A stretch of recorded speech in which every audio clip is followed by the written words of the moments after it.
Assalamualaikum warahmatullahi wabarakatuh. WSM News kembali hadir menjumpai Anda. Beragam informasi menarik akan kami sajikan untuk Anda selama 30 menit ke depan. Bersama saya Pandu Chandra dan berikut WSM News selengkapnya.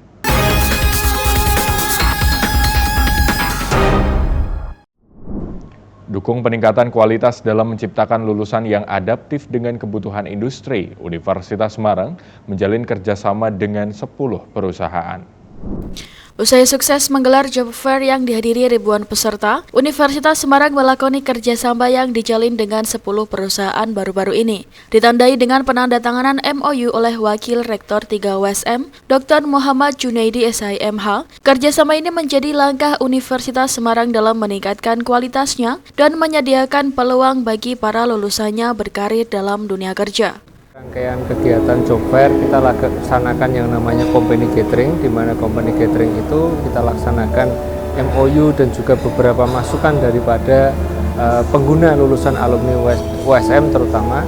Nah, tentunya di MOU itu bisa melaksanakan yang namanya implementasi agreement, yang dimana implementasi agreement itu ada hak dan kewajiban Universitas Semarang dan juga perusahaan-perusahaan yang telah menggunakan alumni Universitas Semarang. Penandatanganan MOU itu memungkinkan Universitas Semarang untuk mendapat informasi seputar lowongan pekerjaan dan lebih dari itu masukan dari dunia industri mengenai lulusan yang diserap. Dedi juga menyatakan bahwa hal ini menjadi penting untuk terus meningkatkan mutu agar skill dan kompetensi lulusan sesuai dengan kebutuhan industri. Regional People Partner Lead dari PT Amarta Mikro Fintech, Vivit Wicaksono berharap agar kerjasama yang baik dapat terjalin dan alumni menjadi mudah mendapat pekerjaan. Harapan saya sih dari MOU yang tadi kita sudah tanda tangani gitu ya, alumni gitu ya dari USM itu bisa lebih mudah untuk mencari pekerjaan, dan kita dari pihak company juga dengan senang hati gitu ya ketika banyak alumni dari USM gitu yang mendaftar ke kami dengan senang hati, karena itu akan menambah database pelamar kita juga, sehingga ketika ada kebutuhan kita jadi nggak repot-repot lagi mencari gitu kan, karena sudah banyak alumni yang mendaftar. Kerap mendapat keluhan di masyarakat sekitar, pemerintah Kota Semarang dan Dinas Pekerjaan Umum melaksanakan program betonisasi di Medoho dengan anggaran sebesar 3,9 miliar. Dalam upaya meningkatkan pelebaran jalan serta menanggulangi banjir, Pemkot Semarang dan Dinas Pekerjaan Umum melaksanakan program betonisasi di Jalan Medoho. Usai kerap mendapat keluhan dari masyarakat sekitar, akhirnya proyek ini dapat berjalan sejak bulan Juli lalu dan ditargetkan selesai bulan November mendatang.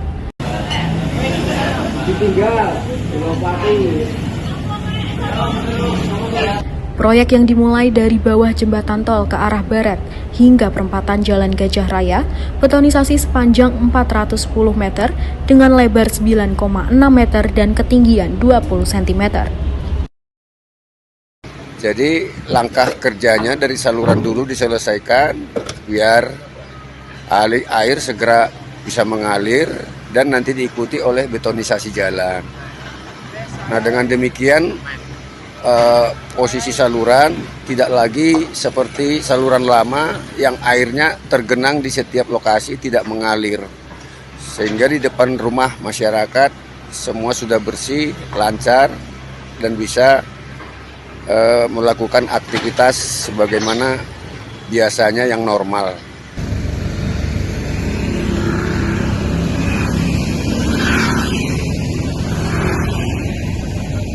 Sementara total anggaran pengerjaan proyek tersebut berkisar sebesar 3,9 miliar.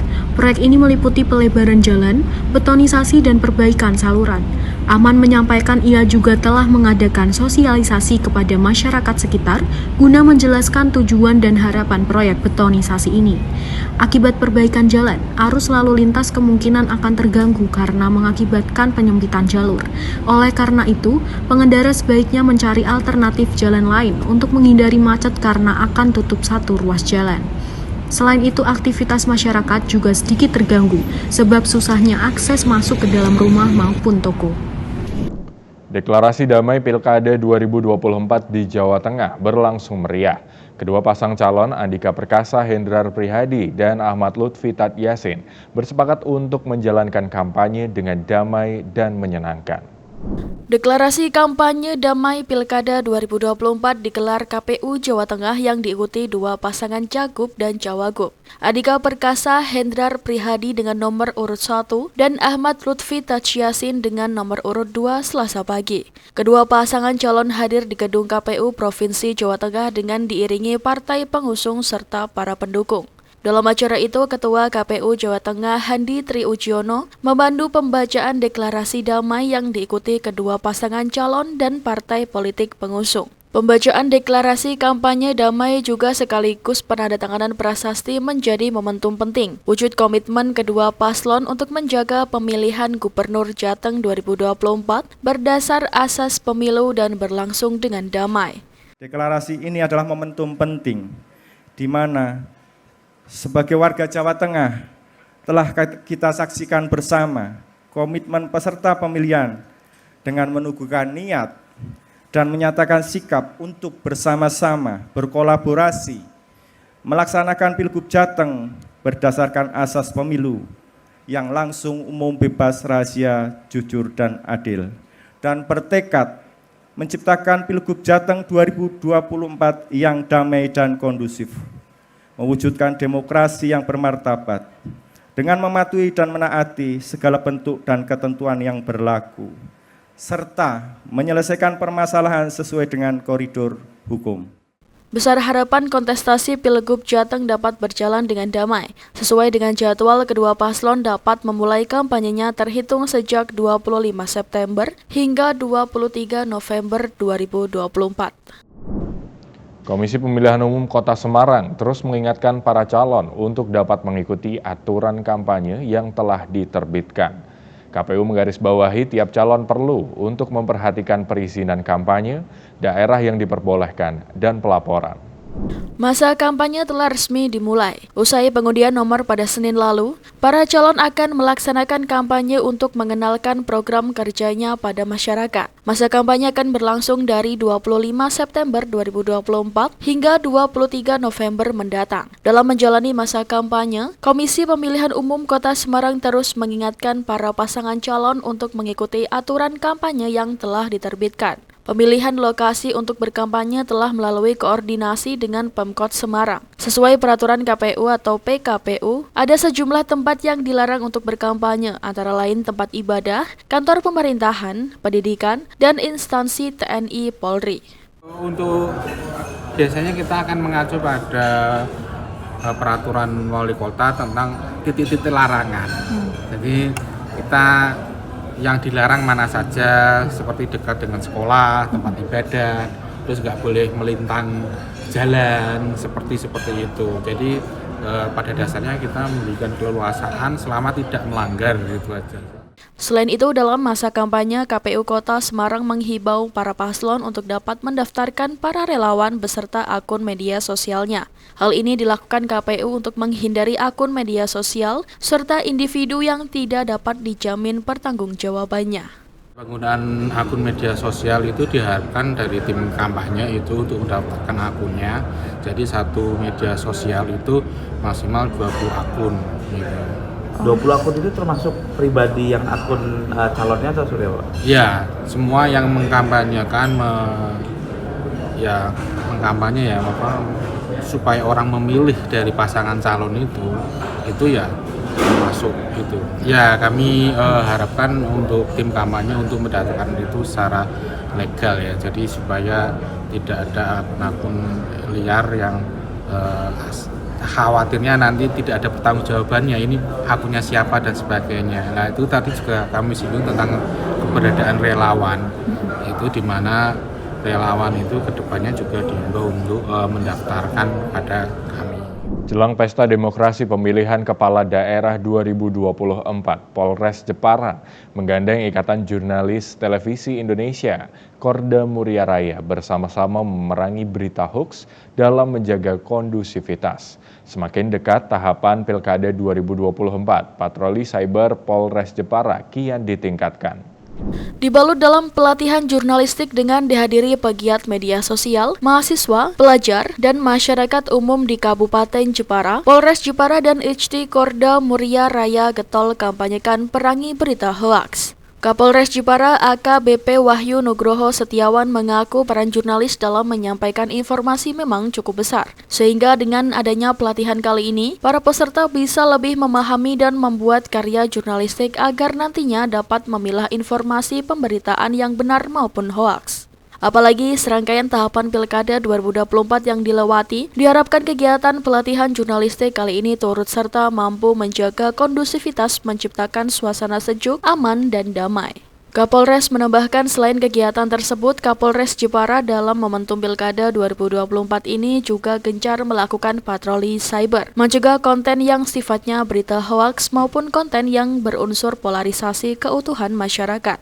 Selain itu juga Kapolres berharap para konten kreator yang ikut pelatihan video jurnalistik juga bisa meningkatkan isi konten video mereka sehingga dapat mempromosikan potensi daerah di Kota Ukir, seperti wisata, kerajinan, kuliner, serta budaya daerah.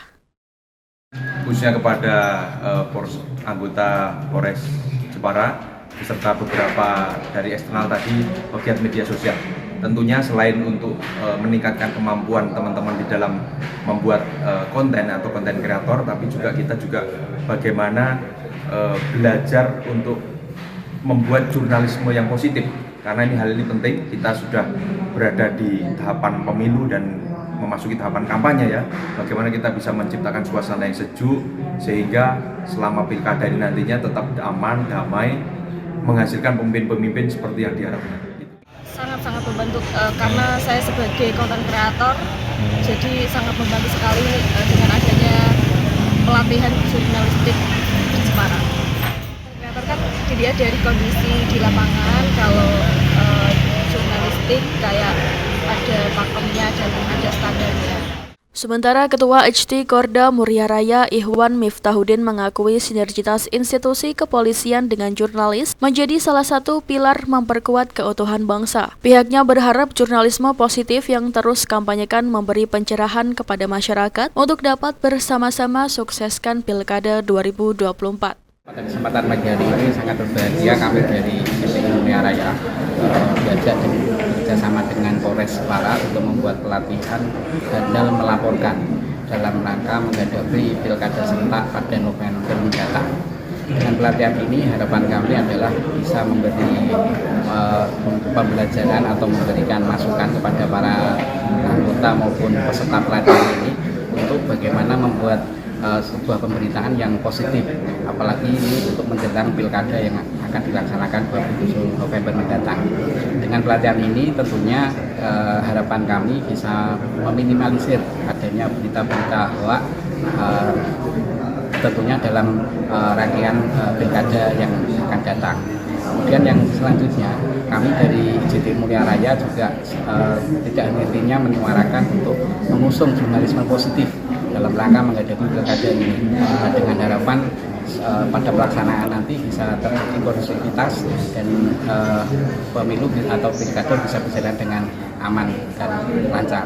Pelatihan kali ini diharapkan meminimalisir berita hoaks dalam rangkaian pilkada yang bakal digelar 27 November mendatang. Dari Jepara, Eni Ayu Lestari melaporkan. Kericuhan antar pendukung paslon terjadi di depan kantor KPU Grobogan, Jawa Tengah, Senin siang. Kedua pendukung yang mengantarkan paslon mengambil undian nomor urut saling ejek hingga memicu kericuhan. Kericuhan antar pendukung paslon terjadi di depan kantor KPU Grobogan. Mereka saling ejek saat bertemu sehingga memanas dan nyaris baku hantam. Mereka segera dipisah sehingga situasi tidak semakin memanas. Polisi segera menghimbau para pendukung paslon meninggalkan lokasi. Seharusnya para pendukung memang tidak diperbolehkan datang, namun pendukung kedua kubu tetap datang. Sementara itu hasil undian di dalam aula KPU Grobogan, pasangan Setio Hadi Sugeng Prasetyo mendapat nomor urut 1. Sedangkan pasangan Bambang Pujianto Catur Sugeng Susanto mendapat nomor urut 2. Nomor 1, Mas. Terus punya makna apa bagi jenengan Pak nomor 1? Nomor 1, saya sudah bicara itu punya makna keberanian memutuskan segala kebijakan. Nah, intinya seorang pemimpin itu harus berani memutuskan segalanya. Untuk kebijakan diluruhkan Dan kami sama Pak Sugeng ini akan melanjutkan pemerintahan Bu Sri, dan kami sepakat untuk tadi keberanian mengambil sikap, keberanian mengambil keputusan. Intinya kami Hati Sugeng kepingin Grobogan ini lebih maju, lebih makmur, dan lebih segalanya. Kami pasangan Bambang Catur mendapat nomor urut 2. Kalau menurut Bapak punya makna apa nomor 2, Pak? Alhamdulillah ini sesuai dengan insting, feeling, dan keinginan kami. Karena angka 2 menurut kami adalah angka kemenangan. Karena apa? 1 itu lebih kecil daripada 2. 2 lebih besar daripada 1. Harapan kami pasangan Bambang Catur memperoleh 2 kali lipatnya calon yang lain. Pilkada Grobogan 2024 diikuti 2 pasangan calon. Setio Hadi Sugeng Prasetyo diusung PDIP, Gerindra, Hanura, PKS, Demokrat, PPP, Golkar, Nasdem, dan PSI. Sementara Bambang Pujianto Catur Sugeng Suyanto diusung PKB, Partai Buruh, dan Partai Gelora. Pemirsa, pemimpin-pemimpin dunia berkumpul untuk sidang tahunan Majelis Umum PBB di markas PBB di New York mulai hari Minggu. Perang di Gaza, Sudan, dan Ukraina akan menjadi sorotan utama. Simak laporan VOA selengkapnya dari New York. Informasi ini sekaligus menutup perjumpaan kita di hari ini. Saksikan terus USM News hanya di USM TV. Saya Pandu Chandra dan seluruh kru yang bertugas pamit undur diri. Terima kasih. Wassalamualaikum warahmatullahi wabarakatuh. Sidang Majelis Umum Perserikatan Bangsa-Bangsa tahun ini berlangsung di tengah situasi global yang suram. We see out of control geopolitical divisions and runaway conflicts, not least in Ukraine, Gaza, Sudan, and beyond. Perang di Gaza berlangsung hampir 1 tahun dengan lebih dari 41.000 orang Palestina tewas dan 100 orang dari Israel masih ditawan Hamas. Namun analis memandang sangat kecil kemungkinan kemajuan menuju gencatan senjata terjadi pada sidang PBB. I don't see much traction. I think both sides, in this case Hamas and the Israeli Prime Minister, seem to be gearing up for a protracted war, protracted conflict. Perdana Menteri Israel Benjamin Netanyahu dan Presiden Palestina Mahmud Abbas dipastikan akan fokus pada perang saat berpidato di Majelis Umum PBB hari Kamis waktu setempat. Sementara Presiden Ukraina Volodymyr Zelensky selain berpidato hari Rabu juga diagendakan menggalang dukungan militer dan senjata jarak jauh saat pertemuan Dewan Keamanan PBB mengenai Ukraina pada Selasa. For Ukraine now, the big challenge is to stop Russia advancing in eastern Ukraine. The future of the war will be decided on the battlefield, not in the UN. Presiden Rusia Vladimir Putin tidak akan datang ke New York, tapi Rusia akan diwakili Menteri Luar Negeri veteran Sergei Lavrov. Pada tahun ini Indonesia kembali diwakili oleh Menteri Luar Negerinya Retno Marsudi yang memang dalam beberapa saat terakhir ini aktif berkunjung ke kota New York dan menghadiri berbagai persidangan Majelis Umum dan juga Dewan Keamanan terkait dengan isu perang Hamas Israel di Gaza. Dan ini akan menjadi kunjungan Retno Marsudi terakhir kalinya sebagai Menteri Luar Negeri Indonesia sebelum menjalani fungsi barunya sebagai utusan khusus Sekjen PBB untuk isu air pada bulan November mendatang. Di antara wajah baru yang hadir adalah Perdana Menteri Inggris Keir Starmer dan Presiden Iran Masoud Pezeshkian. Sementara Presiden AS Joe Biden mewakili AS sebagai presiden di PBB untuk terakhir kalinya. I think there is still some respect for his engagement with multilateralism, but I think there's also a lot of regret that he didn't give the UN a greater role in dealing with the war in Gaza.